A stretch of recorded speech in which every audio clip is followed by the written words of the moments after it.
Oh, turn it up. Here we go. Up here with your crew in an awesome view. Everything you love stacked right in front of you. Got your icon pass, powder slash it. 50 plus destinations. Speaking of, did you get your Icon Pass yet, Sean? I'm on iconpass.com dropping in right now. Wow, from just $259 adult, everyone knows you get the best price in the spring. Yeah, that's the good stuff. Okay, done. So pass the good stuff, yeah, it's the good stuff. And now a special motorcycle weather report from Progressive. And today expect mostly sunny conditions with a high on life that can only come from cruising down the road on two wheels. Kids will wave, dogs will bark, and cyclists in padded shorts will instantly regret their chosen mode of transportation. Whereas you, on the other hand, will look super duper cool. Back to you in the studio. This has been a special motorcycle weather report from Progressive, where every day's a beautiful day to ride with coverage from America's #1 motorcycle insurer. Get a quote today and see what you could save. Progressive Casualty Insurance Company and Affiliates.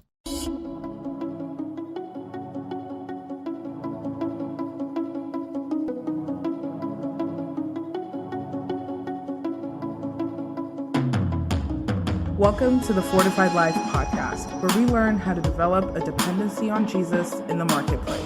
From the boardroom to the bathroom, God is with you. Here's our host, author, speaker, teacher, encourager, stewardship coach, and my husband, the man they call Mr. Fortified, Jason Davis.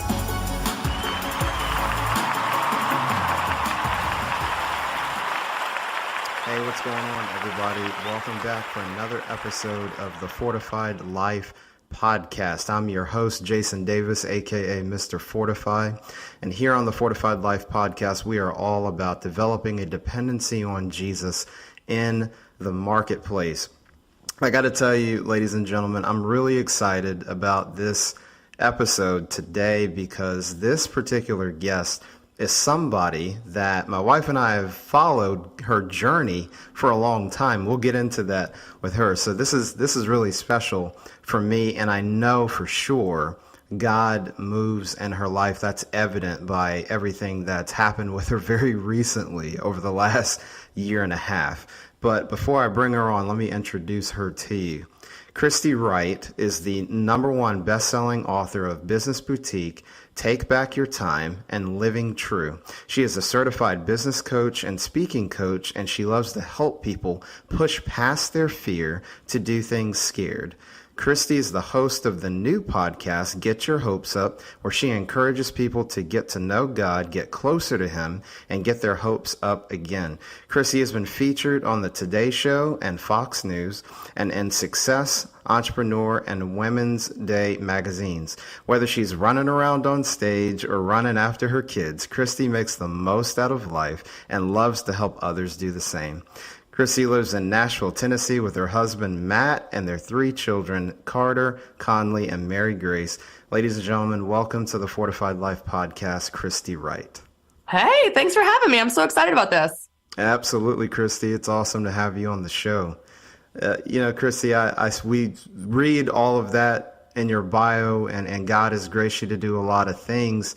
But we know specifically over the last year and a half, God has really had you step out into something new. So just chronicle some of that journey for us, what's happened over the last year or two.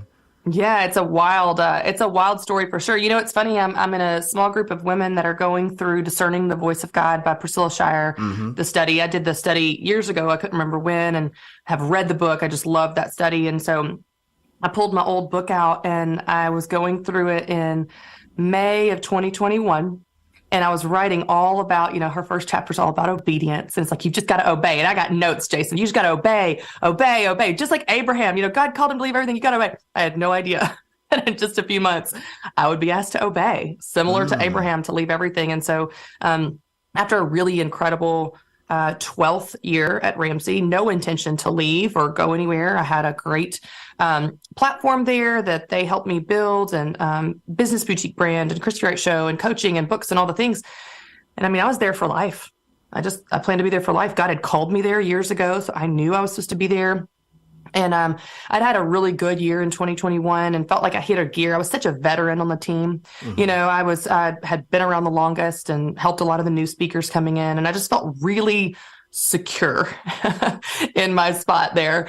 And And in November, almost out of thin air, basically, God called me to leave. And if you would have told me months before God's going to call you to leave, I would have laughed, because I'm like, no. God wouldn't do that. God's not going to do that. And so it was very shocking. It was very terrifying. I will say it was confusing at first, because you're like, God, why would you do this? Like, why would you do this? But it wasn't confusing in the sense of I wasn't sure if I was supposed to. I've told my girlfriends joking around, I'm like, no, when you look at the affirmations I had, like, I had to leave. God was going to strike me with lightning if I didn't leave. Like, it was so clear that's what I had to do. And I'm so grateful that God, in his mercy, I was telling my girlfriends the other day in that group, I said, I think sometimes, I don't know this for sure, I don't think it's a formula, but I think often the harder the call, the more he walks to you, the more he shows his closeness, gives his affirmations, because he knows it's a really hard call. So he gave me so many affirmations. And after a few months of walking that out, I left, I came home, I rested. God told me I was supposed to rest for 3 months. I was supposed to do nothing for 3 months. He was very clear that I was not supposed to just go do some stuff and not panic to make money or be scared about bills and all the things. And so I just rested and I stayed home, and was still in seminary classes at the time, and still had help at the house at the time. We had a nanny for 5 years. And so it was just life as normal, other than that, walked away from my job. I tried to keep everything else steady, to really process that and grieve that, that was a grieving process. I was sad. And then one day in February, I woke up and I had this idea to train speakers. And it was one of those things where at first I was kind of like, is this my idea or God's idea? Am I just trying to go do something again? Like, I'm a entrepreneurial. But the idea just kept growing and growing, so much so that night I told my husband, hey, I feel free to go build this. I think I'm supposed to do this. And it just starts clicking, Jason. Like, I start to see, like, oh, this has always been in me. Oh, I've been helping people in green rooms for years. Oh, I've been writing talks for other personalities behind the scenes that no one knew about, because I love to craft messages. And I love to help people get the story in their head and their heart out in a compelling way through story and through a basic story arc, and calling your audience to action and how to deliver it. And I'm good at that. Like, I can say that I'm gifted at that. And I've learned from the best of the best. I have had a front row seat with peers and mentors that are some of the most brilliant minds and speakers in the country. And so I have learned from the best for 12 years. So it just starts making sense that I'm supposed to do this. I mean, it just starts like clicking, like, this is the thing. And then I start getting all those affirmations, one day after another. It's like in my face. One day, in fact, I was doing a post for my seminary class. It was Old Testament, and it was on Jeremiah. And so I go to Jeremiah in the Bible to start to like kind of pull some verses for my homework. And my eyes go to Jeremiah 1:6. And it's where God calls Jeremiah to be a prophet. And Jeremiah responds, alas, sovereign Lord, I do not know how to speak. And the words jumped off the page at me. You know that feeling, where you read something and the Holy Spirit is like, this is for you. It was like a neon, And the Lord spoke to me and he said, Christy, there are a lot of people that I'm going to use that don't know how to speak. You're going to teach them. And chills went up my arm, and I was like, this is the thing. I knew when I left, God was going to give me the thing. I knew I'm still called to speak and preach and write. Like, those are the things I've been doing that I'll continue to do. But I knew there was something he hadn't told me yet when I left. And I even said that on the last episode of the Christy Wright Show. And so I thought, this is the thing. So I go back to the calendar and I'm like, what was that random Thursday where I wake up and the moment I'm conscious, I have this idea to train speakers? And it was February 24th. And I go back on the calendar 3 months, because God told me 3 months. And I knew it was going to be 3 months to the day. For some reason, he just said 3 months. But I didn't know when that started. And I didn't know when it ended, right? It's a long process of walking this whole thing out. So I go back to the calendar. And 3 months from February 24th, the day that I had the idea to train speakers, was November 24th. It was the Wednesday before Thanksgiving when I sent an email to Dave Ramsey's assistant letting her know I needed to meet with him, which I don't do. That was the day I obeyed and took action on the call to leave, where there was no turning back. It was the first domino that knocked over all the dominoes. It was the day I obeyed. And 3 months to the day, God dropped in my spirit the idea of what I'm supposed to do next. So my conviction and passion and confidence and authority in this new space of speaker training, I'm like, this is what God's asked me to do. So I know I'm in his lane. And what's really cool, Jason, and I think we all do this, a lot of times we're so heads down in our own life of like, God, what do you want me to do? And how are you going to make a way for me? And how are you going to help me pay my bills? So as God gives me this idea, my first thought, in full honesty, right? Me being blunt, my first thought is, oh, how kind of God to make a way for me. How kind of God to carve out a path for me to create an income for my family that honors Ramsey, right? Like that was a narrow lane, and God carved it out. How good of God to take care of me. And then in August, when I start putting out my course, Stop Winging It Speaker Training, and my coaching and my resources like a free mini book, when I start putting this stuff out there, everyone is going, this is an answer to my prayer. Wow. Because God's been calling me to speak, and I keep telling God, I don't know how. And so you saying, hey, I'm training speakers is an answer to my call. And isn't it like God to always work us all together, to always have multiple purposes that weave together for his good and his work in the kingdom? And so it's just, so now that's what I'm doing. I've got a new podcast called Get Your Hopes Up. And I'm still encouraging people towards Jesus, which I'll always do no matter what I do. But in this season of transition, like professionally, I'm not doing as much business coaching like I did in the past. I'm really helping people get their messages out, whether that's a podcaster or YouTuber or speaker or pastor or politician or someone that just has a call to use their voice to tell their story. I want to help people get the message in their head and their heart out. And so it's been really fun to do that. And I think we're just getting started, which is really cool. Wow, Christy, that is exciting, exhilarating, and it's just evident what God is doing in your life. When especially, Christy, what came to mind, you had been there 12 years and then God tells you to rest for 3 months. And I'm just, the imagery is just hitting me from scripture. Like, wow, really 12 and 3, Lord? That sounds about right. I mean, those numbers are biblical numbers. Someone sent me a message on Instagram after I posted that I've been there 12 years. They said 12 is a biblical number. Like it's this number of completion. 12 is something. And then 3, we know the 3 months the Israelites wandered in the desert until they get to Mount Sinai at 3 months to the day when they got the law of Moses. And I'm just like, you just see all, yes. I mean, I got chills even as I think about like God is like to the day. He's so in the details of timing of things, you know? Yeah. Christy, what I love about your story is we're talking about what you're doing professionally, but what's interwoven in between that is you listening to God and talking to God. So, Christy, can you talk about the importance from a faith standpoint? Like, you couldn't have decided what direction to go in without going to God. And sometimes in the marketplace, Christy, there's this tendency to compartmentalize things, maybe because of the industry that we're in, or maybe because, we're a little bit, afraid to kind of let people know what your beliefs are. So can you just talk about that for, a faith-based business owner or someone in the corporate space that is a believer, just the importance of seeking God, not just for our family and spouses, but also concerning our role in the marketplace? Yeah. I like to dig into sometimes why we do what we do. And I get that because you're exactly right. People do that. And so then I just think like, okay, why? Like, why do we compartmentalize? Why do we think that God is not concerned with the affairs of our business or our career or our promotion or our bills or our mortgage or what? Like, why do we think that? I'm like, okay, on the one hand, we think that maybe God's too busy. Like he's just too concerned with healing cancer. He doesn't actually care about the tactical, practical affairs of our life, which we know is not true. I love the quote by, I think it was Elizabeth Elliot that said, if you believe in a God that controls the big things, you must believe in a God that controls the small things. It is we, of course, to whom things seem big or small. And if anybody listening right now has never experienced God interfere in a holy, supernatural, incredible way with the practical affairs of your life, challenge him. Ask him to show up in that meeting that's coming up today. Ask him to show up for that house you're going to put an offer on. Ask him to show up for something so tactical, a bill that needs to be paid. And then when he does, you will learn something about his character and it will bolster your faith, and you will learn to go back to him for the practical needs of your life, because believe it or not, he actually does care about the practical needs of our life, of our lives. The second thing that I think that keeps us from keeping God out of things is we think arrogantly we can do it better. Right. We're like, okay, God, I know you're God and all, but I don't know if you know, but I'm really good at solving problems, or I know my industry. Like you see this since the beginning of time.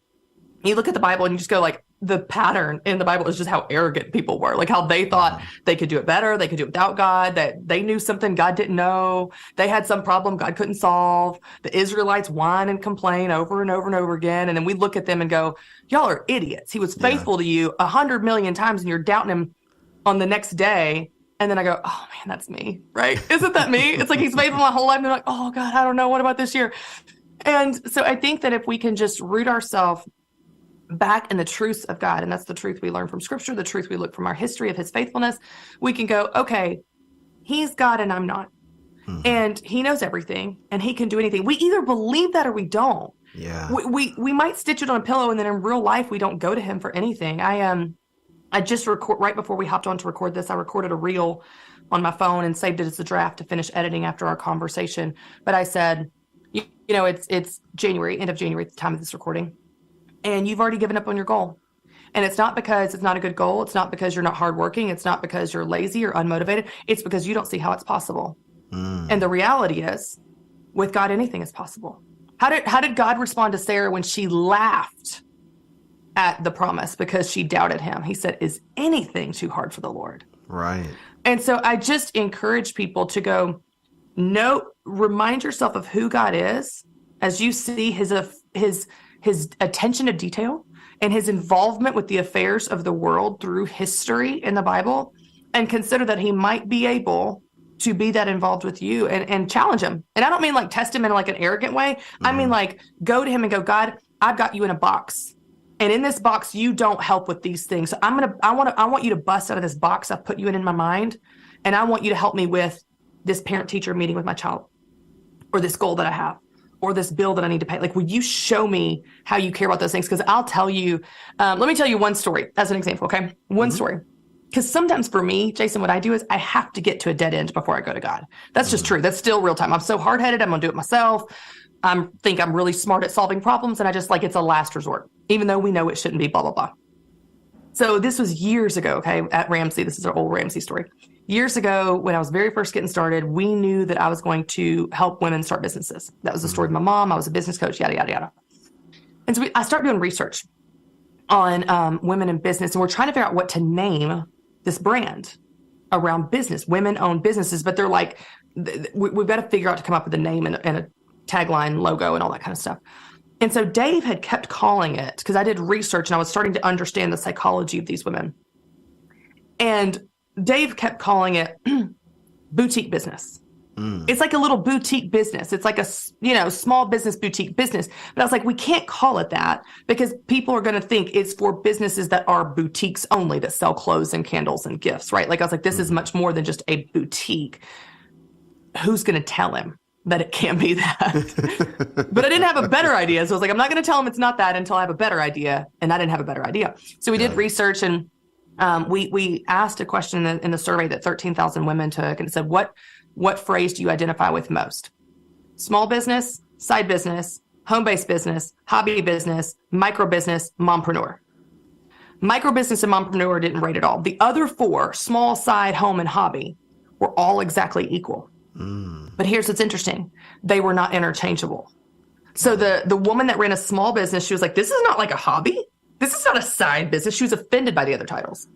A woman that ran a hobby business was like, I mean, this is not a small business. This is just this little thing. Like, it's just it. But I'm like, I know this is for all of you. Right. So how do I talk about this thing in a way that is for all of you, when all of you are having this identity crisis? You all think you're different, and you don't identify with these other terms. And Dave just kept calling it boutique business. And so I'm at the dead end. And so I get to that dead end, and I do what I do when I get to dead ends, and I pray. And I'm sitting in my bed. I'm like, Lord, we need a name for this thing. Dave Ramsey thinks it's going to be boutique business. It cannot be that. I think they've already bought the URL. I know it cannot be that, because we're going to isolate everyone that's not a boutique. I need a name. And God said, flip it. It's the business boutique. You're not describing them. You're describing you. You are the place that people come for all things business. God gave me the name. So if you don't think God cares about the details of your business or your finances or your ideas or your project or your new hire, he does. Would you just ask him? Because his ideas are so much better than our ideas. And as scripture says, his ways are above our ways. His thoughts are above our thoughts. So if you want to tap into supernatural power and ideas that are better than anything your teeny brain can come up with, pray about those things and watch how God shows up, because he will. He absolutely will. I love that story, Christine. I can definitely identify on a lot of that, whether it's naming conventions or ideas, or I call them Holy Spirit downloads in the moment, just supernatural insight. And that's very real day to day if we would just trust him and spend time with him. It's amazing. It's funny. As we were talking about us leaving, Ramsey, one of the right before I left in like beginning of November of 21, I had an all-day planning meeting with my team to plan out like the next 2 years, because for the first time in my life, everything I'd ever done had wrapped up and we had a clean slate. I just kept saying, I got a clean slate. I got a clean slate next year, because that never happens. Everything had a perfect bow on it. And it was time to plan the next 2 years, because we always plan way out. And I go to this meeting, and we're just not coming up with any ideas. Like, the ideas are going on the board, but they're not good, and they don't feel powerful. They don't feel right. And I just stopped the team. I'm like, guys, we need to pray. These are not the right ideas. And so we pray, and we just keep coming up with ideas, but none of the right ideas. And I'll leave there, and I'm like, we got to have another meeting, because God didn't give us the ideas. He didn't give us the ideas of what we're supposed to do in the next 2 years. And maybe we didn't have the right people in the room, but we didn't get it. You know when you got it, and you know when you don't, and we didn't get it. And then when God spoke to me a couple weeks later, as he's calling me to leave, he said, it was 3 a.m, and he's speaking to me, and he said, Christy, I did not give you vision there because your purpose is not there anymore. He didn't give me vision in the meeting. So even the absence of his vision was him directing me. Yeah, isn't that wild? That is wild. My goodness. I love that. Christy, as you've stepped out into what God has called you to do concerning helping people speak, and I love that passage from Jeremiah. When you're working with people, Christy, and I know you're a big fan of, hey, do it scared and let's move. You hear faith over fear a lot. But then there's some practical things, Christy. Yeah. What have you noticed, like, oh my gosh, I'm speaking, I'm a speaker, what do? I have a presentation. Like, as people step into that, what is some of the advice and wisdom that you give as people go into a presentation where their mind is blank? And I'm sure you probably had people in coaching sessions, Christy, help me. They want me to speak and I have no idea where the heck to get started. Yeah, I love that. So I'll give you two parts to it. The first part is this. Often when people think about speaking or presenting, they start with themselves. What do I want to say? And you're not going to win if you start with what you want to say. It's okay if that's a factor, because you need to speak from expertise in your story and your experience. That obviously needs to be considered, but that is not what drives the talk. What drives the talk is, what does the audience need to hear? And that's going to make all the difference in the world, where you begin to connect with them on pain points that they have and problems that they have that you're going to solve through your talk, because then everything you say is for their benefit. And let's just have a quick timeout here, Jason. So many speakers get on stage, get behind microphones, and all they think about is, what do I want to say? And what do I want to share? And it never connects with the audience, and it doesn't make the impact because they're thinking about themselves. And the thing that I remind people of is, so this is basic psychology. I'm not a psychologist, obviously, but the way that our brain is wired for survival, all day, every day, we are filtering information through one simple question. What's in it for me? Why do I care? Think about scrolling social media. You, Jason, when you scroll social media, when I scroll social media, what do you stop on? You stop on things that do something for you. Exactly. You stop on things that interest you, that entertain you, that educate you. They do something for you. If there's something that does nothing for you, you scroll past it because your brain goes, this doesn't apply to us, right? Your audience is doing the same thing. If you're not connecting what you care about to what they care about, your solutions to their problems, if you don't spend time to do that, their brain has checked you out. Yeah. They may be looking at you, but they're thinking about their to-do list. They may not even be looking at you. They may be looking at their phone or falling asleep. It's the reason your audience is not engaged is because you're not crafting a talk where every word out of your mouth is for their benefit. It's an answer to the question their brain is thinking from a survival mindset. Why do I care? Every word out of your mouth answers it. Even the stories you tell, even the personal stories you tell, do something for them. It entertains them to keep them engaged, to drop that truth right after the story. And so there's purpose and intentionality in everything that we say and deliver. And the purpose and an intentionality is for the benefit of the audience. It is what they need to hear. If there's anything that you want to say that they don't need to hear, it needs to get cut, because you're not there for you. You're there for them. You're not there for standing ovations. You're not there for applause. You're not there for good reviews. You're there for life change and transformation for them. And so everything you craft and do is for them. And the second thing that I would say, and this is really tactical, but I have, after doing this for a long time, but doing it intentionally as a business this last 6 months, it is something people genuinely need help with, Jason. Like, we don't know how to do this. Most people don't know how to do this. More people now than ever before have microphones, platforms, social media, YouTube channels. They're getting asked to speak, to be guests on podcasts, to be on stages, to lead Bible studies, to lead their business, to speak in front of a team. More people than ever. It's true. And none of them were trained. Right. Maybe you took an 8th grade speech class that told you the 3-point structure. Tell them what you're going to tell them, and then tell them what you told them. That's not what we do. That's not what we do. It's not more complicated than that in terms of difficulty, but it's more engaging than that. It's more personal and empathetic and entertaining. It's a story arc where you take people on a journey where they're on the edge of their seat because you unpack the problem that they have that makes them care about your solution. Then you give them that solution about what is possible about the future. Then you lead them to the action of what they're going to do about it to apply it to their life so that something actually moves and shifts and changes in their life because of your time in front of a mic. And so the structure that I give people is not more complicated than a 3-point structure, but it is more in tune with how our brains work from understanding story and being engaged and being interested. And I think people need to know that if you think you need help speaking or presenting or just talking in front of people, it doesn't mean you're a bad speaker. It just means you were never trained in this, which, by the way, no one was. You're in good company. We all need help.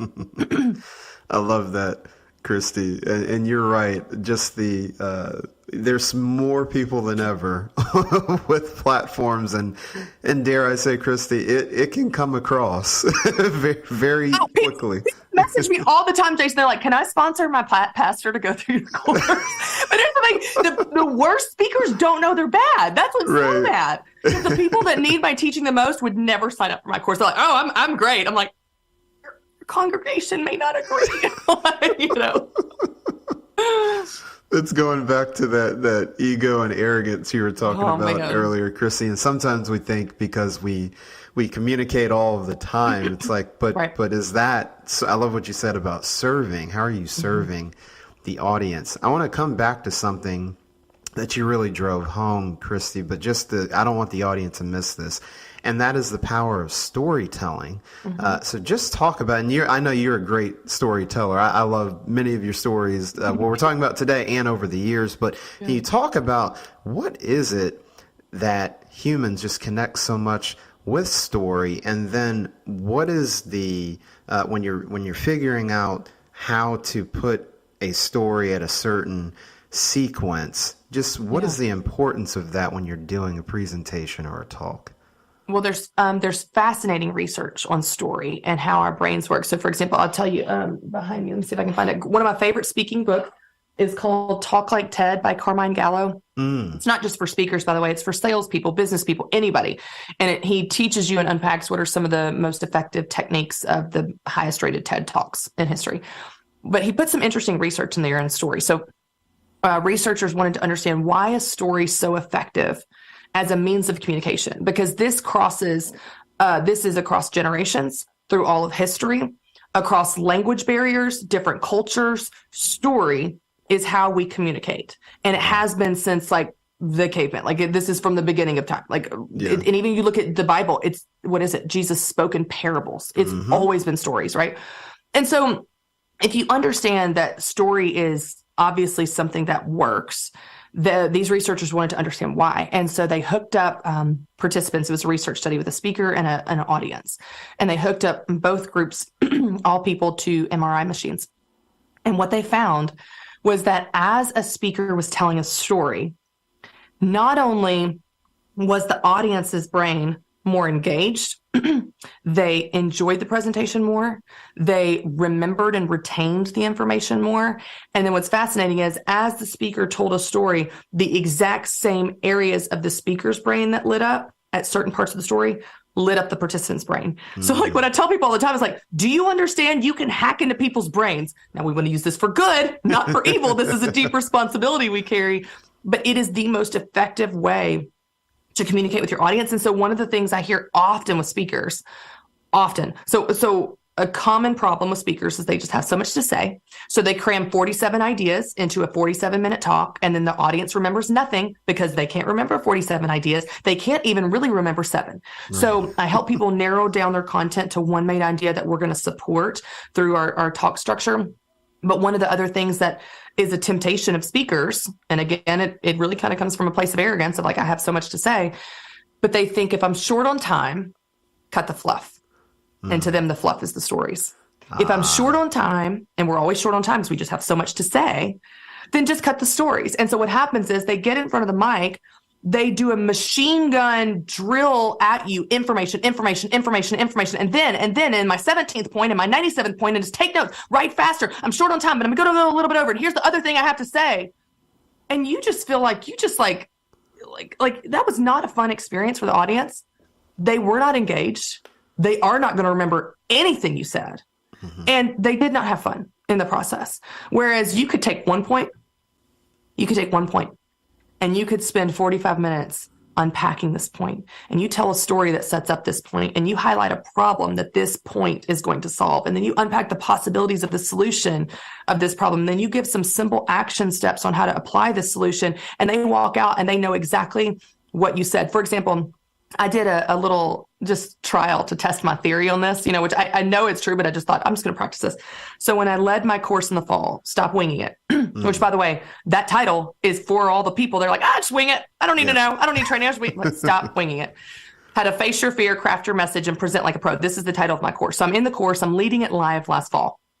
And I'm teaching them this concept that when you have too many ideas, your audience doesn't remember any. You need one idea that you build out through this whole talk. I learned this, by the way, from Andy Stanley in his book, Communicating for a Change. He taught me this. This is not my idea, but it's brilliant and it works. So I said to my students, probably 100 people on the call that are on live on Zoom, I said, a lot of you have been with me a long time. You've been with me through my business boutique days, through Ramsey days. Like, you're not new to me. I said, what is the number one main point of my fear talk? The chat blew up. Do it scared. Blew up. What's the one thing? Because that's the one thing I say over and over and over. I tell you a story that sets it up of the Fox business. I unpack that fear is normal. You're never going to get over your fear. You've got to learn to do it while you're scared. Here's how you do it. You fake it till you feel it. The antidote to fear is action. The whole thing hinges on my one thesis statement of do it scared. You could do that for my life balance talk. I said, what is the one main thing of my life balance talk? Life balance is living from your values. Or life balance is doing the right things at the right time. Either one of those. I've had 2 versions of it over 12 years of teaching life balance. They know the one thing. Years later, they remember the one thing. And it's fast. So Donald Miller, he interviewed Andy Stanley for a podcast or vice versa. I can't remember. They were on a podcast together. And Donald Miller told a story about being at a college that he had spoken at like 10 years before. And he was talking to a guy and he was like, oh yeah. He's like, I was here years ago for a conference. And the guy goes, oh, I was here for that conference. Do you know who spoke? Andy Stanley. And he said, the number one thing we need to do is da-da-da-da-da. And Donald Miller goes, well, did you remember anyone else that spoke? Because he spoke at that. And the guy goes, no. And so Donald Miller was using this example. And he said, I realized something about you as a communicator, Andy. And he said, you, when you're on stage, you are leading the audience in an exercise in memorization. Let that sit for a second. You're leading the audience in an exercise in memorization. Because if you want people to freaking change their life as a result of your sermon or your talk or your podcast, then they need to know how to change their life. They need to know what you said when they walk away from the room. And so we've got to teach them in a way that takes one idea and lets it build out, lets it breathe, where people enjoy the process and lets it sink in. And the way that you do that, the way that it sticks is through stories that illustrate it, but also just a basic story arc of your talk where you've got a problem, a solution, and an action. So every talk that I help people write follows that very simple structure, which is the story arc, which is how our brains understand information and remember information. That is gold, Christy. And folks, if you're listening, you are getting literally on air coaching and consulting. So I hope you are taking notes, because as Christy was talking about, Andy Stanley, love a lot of his stuff, especially being here in Atlanta. I've been to his church before, but you're going to remember some things from Christy's conversation today, months from now, years from now. So definitely take notes.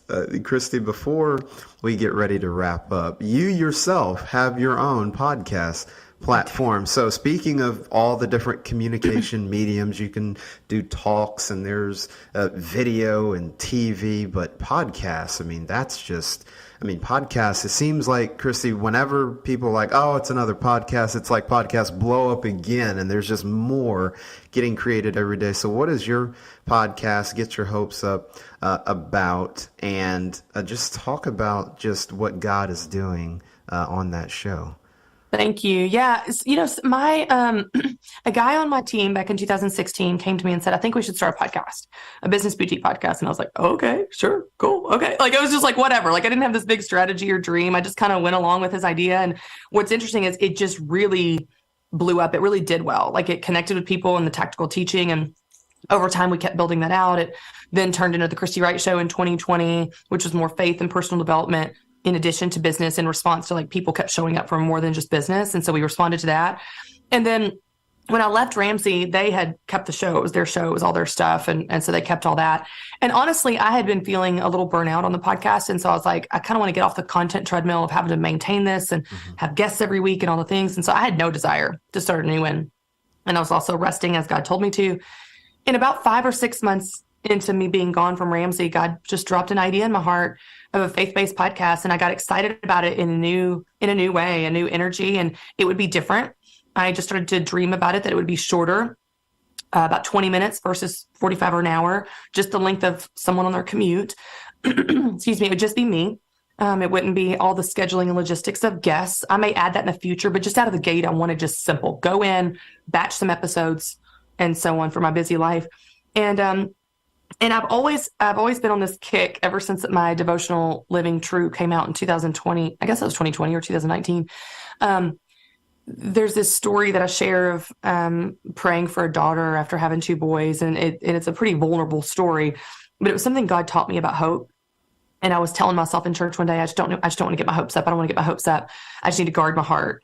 And God spoke to me in that moment, and he said, you never guard your heart with me. I know what to do with every desire I've given you, and I know what to do with every broken piece when you're disappointed. You may guard your heart with others, but you don't guard your heart with me. And get your hopes up. I'm the God of hope. So you get your hopes up.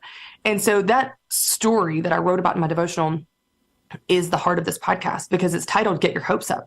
And we live in a world, Jason, that tells you don't get your hopes up. It tells you don't get your hopes up. I'll believe it when I see it. I'm not a pessimist. I'm a realist. It just wants to shoot your faith down. And I actually heard Darius Daniels put something on Instagram recently where he said, the enemy is after your hope. If he can discourage you so much you don't have hope, you have no fuel for your faith, because Hebrews 11:1 says, now faith is confidence in what we hope for. So if he can discourage you so much you don't hope, you don't have faith. And without faith, it's impossible to please God. And so, like, oh my gosh, this is it. Like, the enemy is after our hope and our faith. And so I just want to create a podcast that hits that head on and says, and I even had to fight for that title, because I got some opposition through the years of like, oh, we can't say that. I was like, yeah, we can. I'm an Enneagram 8. Yeah, we can. Get your freaking hopes up. Romans 15:13 says, may the God of hope fill you with all joy and peace, so that you may trust in him, so that you may overflow with hope. These are God's words, not mine. Take it up with him. We're going to get our hopes up. So I get in there, I get bossy, I get excited, and I just help people get their hopes up. I love that. And even, Christy, the other scripture, in the absence of hope deferred actually makes the heart sick. Yes. So, yes, we should get our hopes That's right. in Christ. I love that, Christy. Christy, you have added so much value today. I'm telling you, listeners, you're going to want to go back and listen to this and share it. By now, Christy, people are, I'm sure, saying to themselves, how can I get in touch with Christy, where can I find her? So how can the listeners connect with you, Christy? Oh, thank you. Well, if you go to ChristyWright.com, that's all the things I'm up to. You can go to GetYourHopesUp.com. It takes you the same place, but the podcast is there. If you need help with discouragement, I've got an email series to help you get more encouraged. And then if you want to find out anything about speaker training, that's all there as well, from the course to the coaching to a free mini book, Top 10 Mistakes All Speakers Make and How to Avoid Them. So there's a bunch of resources, free, and courses and things coming up. So you can check out all that at ChristyWright.com. Love that. And folks, don't fear. We will have all of Christy's information in the show notes at fortifiedlifepodcast.com. So don't worry if you miss something. That's the beauty of technology and listening on demand. You can go back and rewind and feel free to go to the site for the show notes. Well, Christy, I want to thank you so much for coming on the podcast. I know I was blessed. I know the audience was blessed, and we'll have to do this again sometime soon. Absolutely. You're awesome, Jason. Thank you for being a light in this space and inviting me to come on with you. So Scott, happy to be here. Absolutely. Well, folks, that's all we have time for today. Remember, God is with you from the boardroom to the bathroom. We'll see you next time on the Fortified Life podcast.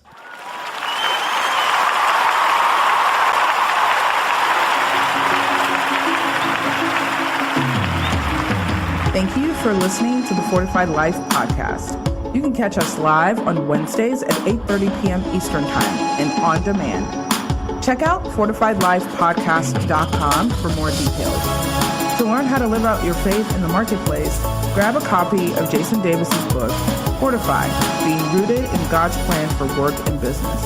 Available on Amazon. Wendy's 2 for $6 lets you mix and match some of our best items, like Dave Single with a 10-piece crispy nugs, medium strawberry lemonade with a spicy chicken sandwich, spicy chicken with a Dave Single with a strawberry lemonade, strawberry lemonade, if you're into that. Chicken Sam, crispy nugs, strawberry lemonade, Dave's, nugs, Sam. Whew.